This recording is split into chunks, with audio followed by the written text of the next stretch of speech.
தமிழகத்தில் தமிழை தவிர வேறு எந்த மொழிக்கும் இடமில்லை என்று கருணாநிதி திட்டவட்டமாக தெரிவித்துள்ளார். திமுக மருத்துவ அணி செயலாளர் பூங்கோதை இல்ல திருமண விழா சென்னை எம்ஆர்சி நகரில் செவ்வாய் அன்று நடந்தது. இவ்விழாவில் திமுக தலைவர் கருணாநிதி, பொருளாளரும் சட்டசபை எதிர்க்கட்சி தலைவருமான ஸ்டாலின், தமிழக காங்கிரஸ் தலைவர் இளங்கோவன் ஆகியோர் கலந்து கொண்டு மணமக்களை வாழ்த்தினர். பின்னர் விழாவில் பேசிய கருணாநிதி, தமிழகத்தில் சமஸ்கிருதத்தை திணிக்க முயற்சி நடப்பதாகவும், இந்த முயற்சிகள் முறியடிக்கப்படும் என்றும் தெரிவித்தார். தமிழ் சிறந்த மொழியாக இருக்கும் போது பிற மொழிகளை திணிப்போர் இருக்கத்தான் செய்வதாகவும், தமிழகத்தில் வடமொழியை திணிக்க நினைத்தால் தமிழர்கள் ஒவ்வொருவரும் சவுக்கை எடுத்து கிளர்ந்து எழ வேண்டும்.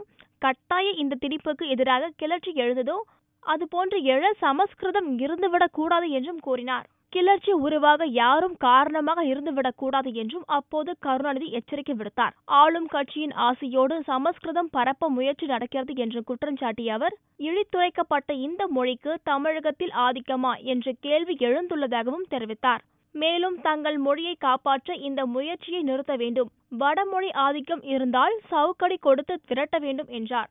நம்முடைய மொழியை மொழி உலகையே வாழ்த்தி வரைக்கின்ற அளவுக்கு பேச்சரங்கங்கள் நடைபெற்றுக் கொண்டிருக்கின்றன.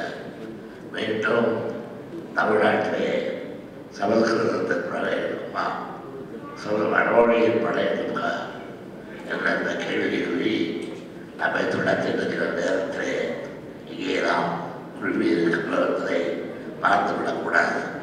வடமொழிக்கு ஆதிக்கம், சமஸ்கிருதத்திற்கு ஆதிக்கம் என்றெல்லாம் பேசப்படுகிற காலம் அது.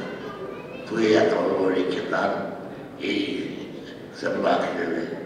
தூய தமிழ் மொழிதான் இதனுடைய வாழ்க்கையிலே இருக்க வேண்டும் என்ற கூறி ஆழ்ந்த இந்த காலத்தில் சமஸ்கிருதத்தை பாரம்பரியை சேர்க்கிறோம் என்று சொல்லுகின்ற பைத்தியக்காரர்களும் நாட்டிலே இருக்கிறார்கள்.